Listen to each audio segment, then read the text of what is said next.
A campanha da Fraternidade de 2014 trata um tema importante que está muito presente em todo o país: o tráfico de pessoas e de órgãos. Dom Aldo Pagotto fala como todos nós podemos engajar nessa luta e como acabar com essas práticas. Eu tenho a dizer que nós temos muito a fazer. Essas temáticas das campanhas de fraternidade são excelentes, uma melhor que a outra. E, na verdade, você veja com as famílias, se elas perdem a identidade, perdem o relacionamento, dentro da própria casa acontece coisa que não deveria acontecer. Entendam bem o que é isto. Para o desprezo, para a desqualificação da vida, a pessoa ser traficada, ser exportada como carne fresca, ou que venham os turistas na orla de grandes capitais lá do Nordeste, nós vemos essa tristeza. E o que dizer então do comércio de órgãos? Além de desumano, parece diabólico. Quer dizer, se nós não recuperamos essa dignidade do ser humano à luz do amor de Deus, da palavra de Deus, nós vamos só reclamar. Então, que atitudes proativas, por exemplo, a doação de órgãos, isso sim. Que atitudes proativas numa conversa mais séria, num planejamento maior, superando a violência que está tão generalizada. E a questão da droga, que lamentavelmente entrando, ela desmorona, ela desqualifica, desestrutura completamente o ser humano e a família. Então a igreja tem muito, é educadora na fé, é formadora das pessoas e da família. É por esse lado, ensinos profissionalizantes também, termos perspectivas para as crianças, para os adolescentes, para os jovens, fazer parte das soluções dos problemas, instar junto às autoridades, arregaçar as mangas no que nós podemos fazer juntos. Uma pessoa que sempre lutou muito para melhorar a vida de quem sofre foi a doutora Zilda Arnes. Ela morreu no terremoto que atingiu o Haiti em 2010. E Dom Aldo lidera a causa de beatificação desta leiga. Acompanhe. Nós já estamos fazendo praticamente uma moção dos fiéis para pedir permissão à Congregação para a Causa dos Santos, permissão para a abertura do processo de beatificação e canonização da doutora Zilda pelo legado, pelo carisma que ela representa. Esta mulher maravilhosa, leiga, mãe de família, desdobrava-se incansavelmente para defender a vida e a família das crianças e das pessoas idosas.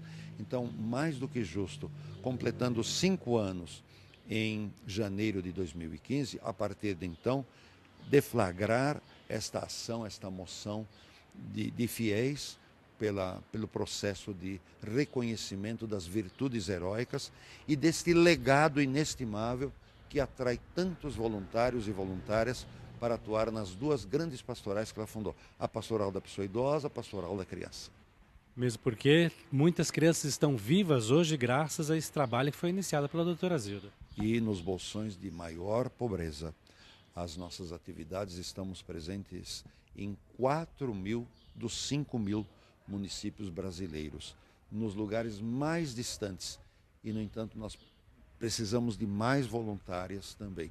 E é esse legado, um chamariz, uma chamada de atenção para que, como ela, que salvou milhares de vidas, possamos também nós continuar a graça desse carisma. Há uma coisa muito linda que Deus suscita nas pessoas.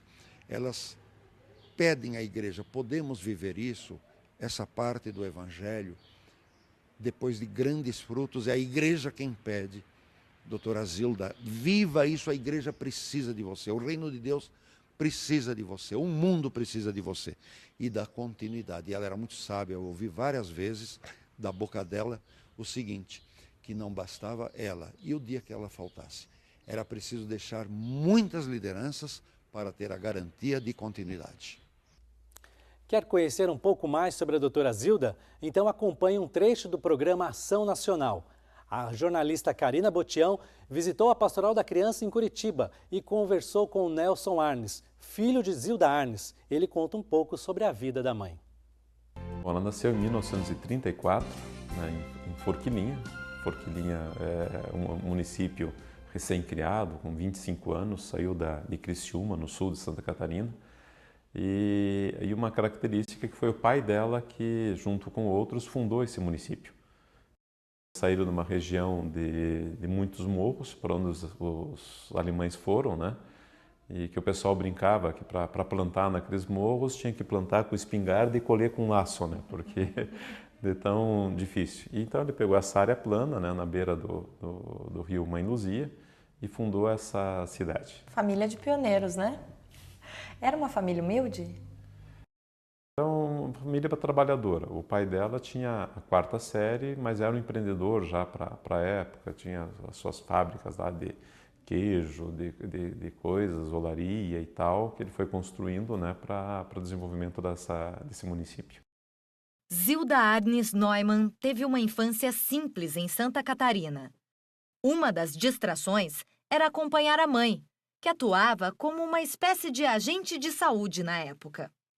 Ela contava dessa infância para vocês? Ah, sempre contava. Desde que pequenininha tinha que ficar segurando o rabo da vaca enquanto os outros tiravam leite para não ficar, quer dizer, era uma maneira de participar e de se envolver no convívio familiar. Então, esse também é um outro cuidado que se deve ter em relação à cultura, né?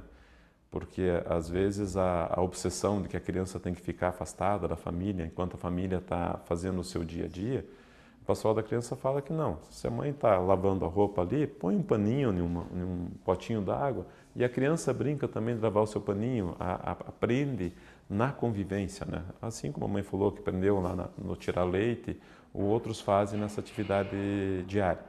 Então, a criança estar no ambiente de trabalho da mãe, desde que a gente consiga preservar a segurança, é muito importante para o desenvolvimento e para a manutenção da cultura. A religiosidade também foi parte significante da vida em família. Calcada nos valores cristãos, curiosamente, 5 dos 12 irmãos tornaram-se religiosos. Ela dizia que queria ser religiosa.